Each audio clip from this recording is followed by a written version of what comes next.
See, this is a narrow way ಇಲ್ಲಿ ಒಂದು ಇಕ್ಕಟ್ಟಾದ in ಮಾರ್ಗ which this man is walking. ಈ ಮನುಷ್ಯ ನಡೆದು And ಹೋಗ್ತಾನೆ. there's a lion on the left side and the lion on the right side. ಅಲ್ಲಿ ಒಂದು ಸಿಂಹ ಎಡಗಡೆ ಒಂದು ಬಲಗಡೆ ಇದೆ. And he's saying, you can't walk this way. ನೀನು ಈ ಇಕ್ಕಟ್ಟಾದ ಮಾರ್ಗದಲ್ಲಿ ನಡಿಬಾರ್ದು. We'll bite you, we'll eat you up. ನಾವು ನಿನ್ನನ್ನು ಕಚ್ಚಿ ತಿಂದು ಬಿಡ್ತೀವಿ. And in the beginning, he's scared.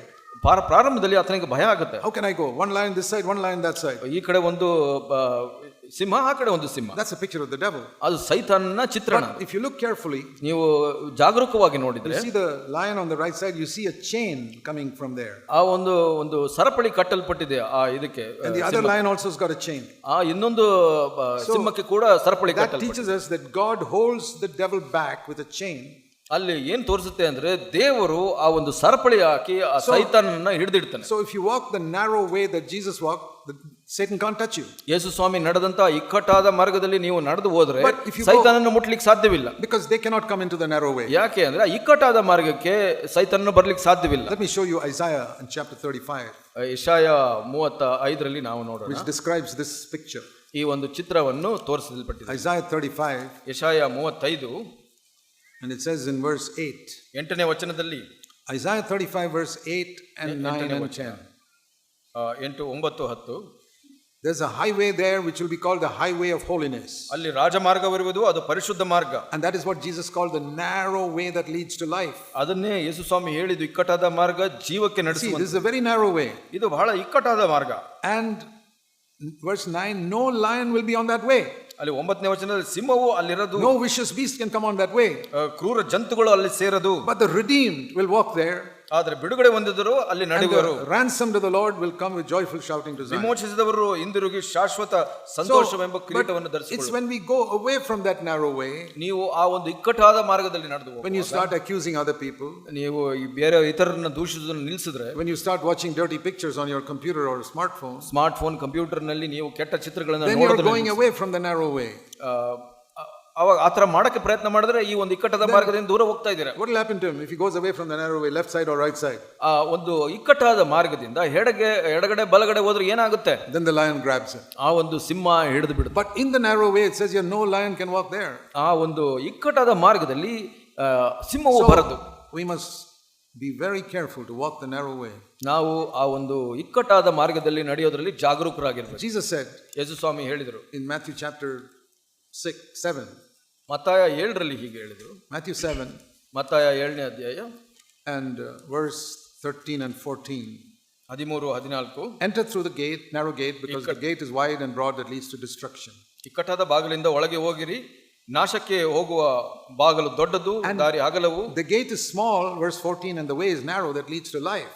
14ನೇ ವಚನದಲ್ಲಿ ನಾವು ನೋಡ್ತೀವಿ, ಬಾಗಿಲು ಇಕ್ಕಟ್ಟು, ದಾರಿಯು ಬಿಕ್ಕಟ್ಟು. Very few on that way. ಬಹಳ ಸ್ವಲ್ಪ ಜನ ಆ ದಾರಿಯಲ್ಲಿ. This is the narrow way. ಇದು ಇಕ್ಕಟ್ಟಾದ ಮಾರ್ಗ. So I'll show you the next picture. ಮುಂದಿನ ಚಿತ್ರ ನೋಡೋಣ. See how narrow the way is. ಎಷ್ಟು ಇಕ್ಕಟ್ಟಾಗಿದೆ ನೋಡಿ ಆ ಮಾರ್ಗ. This side there's danger, the other side there's danger. ಈ ಕಡೆನೂ ಅಪಾಯ ಇದೆ, ಆ ಕಡೆನೂ ಅಪಾಯ. There are fires and the demons on one side. ಒಂದು ಕಡೆ ಆ ಒಂದು ದೆವ್ವಗಳು, ಬೆಂಕಿ ಇದೆ. And there's a pit you can drown on the other side. ಇನ್ನೊಂದು ಕಡೆ ಅಲ್ಲಿ ಒಂದು ಆಳವಿದೆ, ಅಲ್ಲಿ ಬಿದ್ದೋಗಬಹುದು. In the middle of all these dangers there's a narrow way that leads to life. ಈ ಎಲ್ಲಾ ಅಪಾಯಗಳ ಮಧ್ಯದಲ್ಲಿ ಒಂದು ಇಕ್ಕಟ್ಟಾದ ಮಾರ್ಗ ಜೀವಕ್ಕೆ ನಡೆಸುತ್ತೆ. In this world there are so many dangers. ಈ ಒಂದು ಲೋಕದಲ್ಲಿ ಬಹಳಷ್ಟು ಅಪಾಯಗಳಿದೆ. This side danger, that side danger. ಒಂದು ಕಡೆ ಅಪಾಯ, ಇನ್ನೊಂದು ಕಡೆ ಕೂಡ ಅಪಾಯ. But in the middle of it there is a way that leads to life. ಅದರ ಮಧ್ಯದಲ್ಲಿ ಒಂದು ಇಕ್ಕಟ್ಟಾದ ಮಾರ್ಗವಿದೆ, ಅದು ಜೀವಕ್ಕೆ ನಡೆಸುತ್ತೆ. That's why when you're tempted by the devil to go this side, you say no.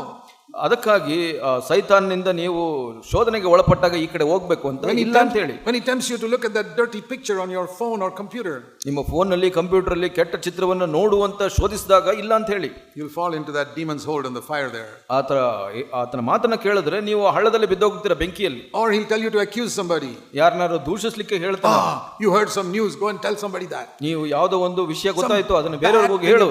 Go and don't tell the elders, tell all the others. ನೀವು ಹಿರಿಯರಿಗೆ ಹೋಗಿ ಹೇಳಬೇಡಿ, ಇನ್ನೊಬ್ಬರಿಗೆ ಹೇಳಿ. Then you fall the other side. ನೀವು ಆ ಇನ್ನೊಂದು ಕಡೆ ಬಿದ್ದೋಗ್ಬಿಡ್ತೀರಾ. But if you say no, ನೀವು ಇಲ್ಲ ಅಂತ and this side you say no, ನೀವು ಈ ಕಡೆನೂ ಇಲ್ಲ ಅಂತ ಹೇಳ್ತೀರಾ. Walk all your life on that narrow way. ನೀವು ಜೀವಿತ ಕಾಲದಲ್ಲಿ ಎಲ್ಲ ಈ ಒಂದು ಇಕ್ಕಟ್ಟಾದ ಮಾರ್ಗದಲ್ಲಿ ನಡೆಯಿರಿ. ಅದು ಜೀವಕ್ಕೆ ನಡೆಸುತ್ತೆ. And the Holy Spirit will help you. ಪವಿತ್ರಾತ್ಮನು ನಿಮಗೆ ಸಹಾಯ ಮಾಡ್ತಾನೆ. See Isaiah chapter 30. ಯೆಶಾಯ 30ರಲ್ಲಿ ನಾವು ನೋಡ್ತೀವಿ ಹೀಗೆ. Isaiah chapter 30 30ನೇ ಅಧ್ಯಾಯ ಯೆಶಾಯ verse 21.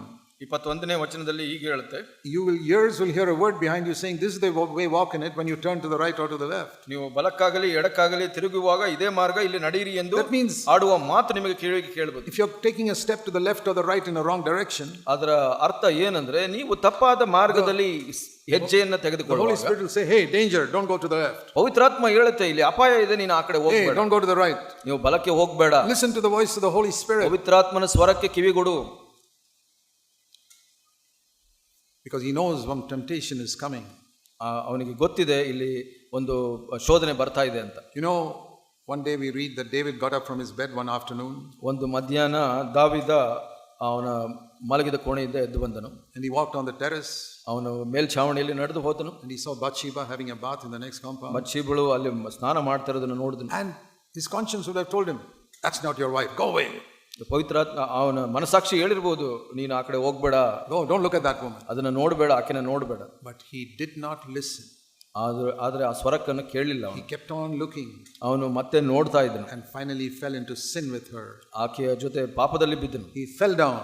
ಅವನು ಬಿದ್ದು ಹೋದನು. Today also the Holy Spirit will tell you, ಪವಿತ್ರಾತ್ಮನು ನಿಮಗೆ ಕೂಡ ಇವತ್ತು ಹೇಳುತ್ತೆ, turn your eyes away from there. ನಿಮ್ಮ ಕಣ್ಣುಗಳಿಂದ ಅಲ್ಲಿಂದ ತೆಗೀರಿ ಅಂತ. See what it says in Proverbs. ಜ್ಞಾನೋಕ್ತಿನಲ್ಲಿ ನಾವು ನೋಡೋಣ. Proverbs ಜ್ಞಾನೋಕ್ತಿ chapter 4, 4ನೇ ಅಧ್ಯಾಯ verse 25. 25ನೇ ವಚನ. Let your eyes look directly ahead. Let your gaze be fixed straight in front of you. ನೆಟ್ಟಗೆ ದೃಷ್ಟಿಸು, ನಿನ್ನ ಕಣ್ಣುಗಳು ನಿನ್ನ ಮುಂದೆಯೇ ಇರಲಿ. Verse 26. Watch the path of your feet. ನೀನು ನಡೆಯುವ ದಾರಿಯನ್ನು ಸಮ Verse ಮಾಡು. 27. Don't turn to the right or to the left. Turn your foot from evil. 27ನೇ ವಚನ, ಎಡಕ್ಕಾಗಲಿ ಬಲಕ್ಕಾಗಲಿ ತಿರುಗಬೇಡ, ನಿನ್ನ ಕಾಲನ್ನು The ಕೇಡಿಗೆ Holy ದೂರ ಮಾಡು. Spirit will tell you that ಪವಿತ್ರಾತ್ಮನು ನಿಮಗೆ ಹೇಳುತ್ತೆ, in your conscience. ನಿಮ್ಮ If you don't listen, ಮನಸ್ಸಾಕ್ಷಿಯಲ್ಲಿ ನೀವು ಕೇಳಿಲ್ಲ ಅಂದ್ರೆ you fall into one of these dangers. ಈ ಒಂದು ಅಪಾಯದಲ್ಲಿ ಬಿದ್ದೋಗ್ಬಿಡ್ತೀರಾ. ಯಾವ್ದಾದ್ರು. See another picture. ಇನ್ನೊಂದು ಚಿತ್ರವನ್ನು. Here's a man who did not fall. ಇಲ್ಲಿ ಬೀಳದಂತ ಒಬ್ಬ ವ್ಯಕ್ತಿಯನ್ನ ನೋಡಿ. At the end of his life, he looks back. ಅವನ ಕಡೆಯ ಜೀವಿತದ ಕಡೆಯ ಭಾಗದಲ್ಲಿ ಹಿಂದೆ ತಿರುಗಿ ನೋಡ್ತಾನೆ. And he says, Lord, how you wonderfully protected me from this narrow way all my life. ನನ್ನ ಜೀವಿತಾವಧಿ ಕಾಲದಲ್ಲೆಲ್ಲ ಬಹಳ ಅದ್ಭುತವಾಗಿ ಕರ್ತನೆ ನೀನು ಹೇಗೆ ಕಾಪಾಡಿದೆ ಈ ಇಕ್ಕಟ್ಟಾದ ಮಾರ್ಗದಲ್ಲಿ. That can be your testimony if you listen to the Holy Spirit every day. ಪವಿತ್ರಾತ್ಮನ ಮಾತುಗಳನ್ನು ನೀವು ಪ್ರತಿ ದಿವಸ ಕೇಳ್ತಾ ಇದ್ರೆ ಇದು ನಿಮ್ಮ ಸಾಕ್ಷಿ ಆಗಬಹುದು. One day God will show you the whole way you lived on earth. ನೀವು ಒಂದು ದಿವಸ ನೀವು ನಡೆದ ಬಂದ ದಾರಿಯನ್ನ ಪವಿತ್ರಾತ್ಮ ನಿಮಗೆ ತೋರಿಸ್ತಾನೆ ಕರ್ತನು. We don't see all those dangers today. ಇವತ್ತು ಅದೆಲ್ಲ ಅಪಾಯಗಳು ಕಾಣಿಸಲ್ಲ. He will show you in that day all the dangers this side and that side that you escaped and how you walked and came into his presence. ನೀವು ಹೇಗೆ ಆ ಒಂದು ಅಪಾಯಗಳನ್ನ ತಪ್ಪಿಸಿಕೊಂಡು ಬಂದ್ರಿ ಅಂತ ಅದನ್ನ ತೋರಿಸ್ತಾನೆ. The Lord is there to help you.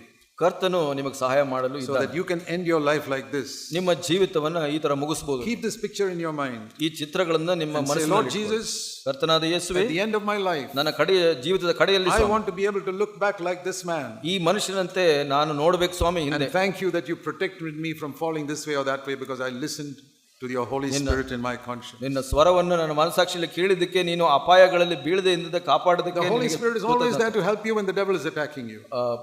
ಸೈತಾನ ನಿಮಗೆ ಆಕ್ರಮಣ ಮಾಡುವಾಗ ಪವಿತ್ರಾತ್ಮನು ಯಾವಾಗಲೂ ಇರ್ತಾನೆ ನಿಮಗೆ ಸಹಾಯ ಮಾಡಿ.